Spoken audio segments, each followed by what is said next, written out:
Assalamualaikum warahmatullahi wabarakatuh. Perkenalkan, saya Raffi Alta-Fadila, selaku Ketua dari Kelompok 5 Fakultas Hukum kelas B Universitas Ahmad Dahlan Angkatan 2022. Di sini saya bersama rekan-rekan saya akan menjelaskan mengenai konsep hukum dan penerapan hukum dalam level negara. Terlebih dahulu saya akan mempersilakan teman-teman saya untuk memperkenalkan dirinya masing-masing. Silakan. Dan saya sendiri Juwita Dwi Fatmawati. Saya Rahdani Nurul. Saya Kofifa Ulfa. Baik, langsung saja masuk ke dalam penjelasan mengenai materi tersebut. Silakan disimak dengan baik. Di sini saya akan menjelaskan tentang definisi hukum. Hukum adalah peraturan berupa norma dan sanksi yang dibuat untuk mengatur tingkah laku manusia. Pengertian hukum tidaklah mudah didefinisikan. Secara leksikal, hukum adalah peraturan atau adat yang secara resmi dianggap mengikat, yang dikukuhkan oleh pemerintah atau penguasa. Hukum juga meliputi berupa undang-undang, serta peraturan terkait kaidah dalam masyarakat, dan keputusan yang diterapkan oleh penegak hukum. Menurut Yunasril Ali, untuk mendefinisikan hukum secara menyeluruh sulit dilakukan karena beberapa alasan, yaitu karena lapangan yang sangat luas. Jadi, ada kemungkinan untuk meninjau hukum dari berbagai sisi seperti filsafat, politik, sosiologi, sejarah, dan lain-lain, hasilnya akan berlainan. Dan objek hukum adalah masyarakat yang terus berubah dan berkembang. Maka definisi pun akan terus berubah dan berkembang pula. Masih soal sulitnya mendefinisikan hukum. WLG Limait dalam Hatred in Indonesia menerangkan bahwa hukum sulit diberikan definisi yang tepat, sehingga memiliki segi bentuk yang sangat banyak. Maka tidak mungkin mencakup keseluruhan segi dan bentuk hukum dalam suatu definisi. Maka apabila kita meneliti benar-benar, tidak mudah bagi kita mendefinisikan tentang apakah itu hukum. Seperti yang telah dijelaskan oleh para sarjana hukum sendiri, belum dapat merumuskan suatu definisi hukum yang memuaskan semua pihak. Adapun beberapa para sarjana hukum yang telah berusaha merumuskan tentang apakah itu hukum. Salah satunya yaitu S.M. Amin S.H. dalam bukunya yang berjudul Bertamasya ke Alam Hukum. Hukum dirumuskan sebagai kumpulan-kumpulan peraturan yang berupa norma dan sanksi dengan tujuan untuk menjaga ketertiban kedamaian masyarakat agar terpelihara. Mungkin sekian dari saya, mohon maaf apabila ada salah kata.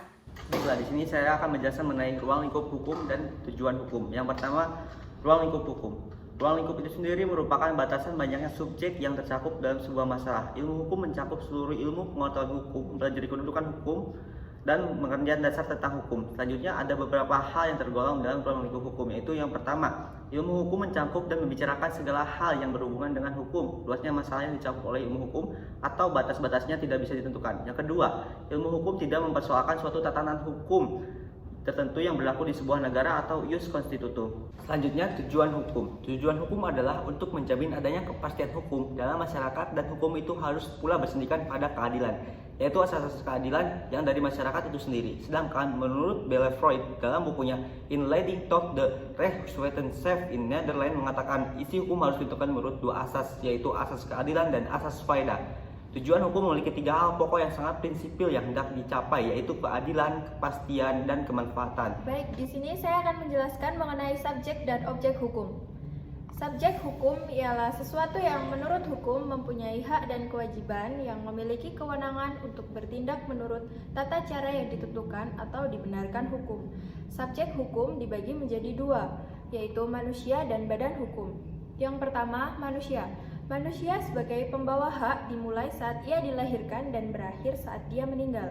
Manusia yang cakap melakukan perbuatan hukum adalah orang dewasa menurut hukum, atau yang telah berusia 21 tahun dan berakal sehat.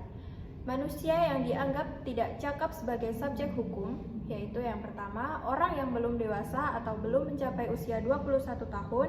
Yang kedua, wanita dalam perkawinan atau yang berstatus sebagai istri. Yang ketiga, orang yang berada di bawah pengampuan yang disebabkan oleh sakit ingatan atau gila, pemabuk, dan pemboros. Yang kedua, mengenai badan hukum. Sebagai subjek hukum dapat bertindak hukum atau melakukan perbuatan hukum seperti manusia.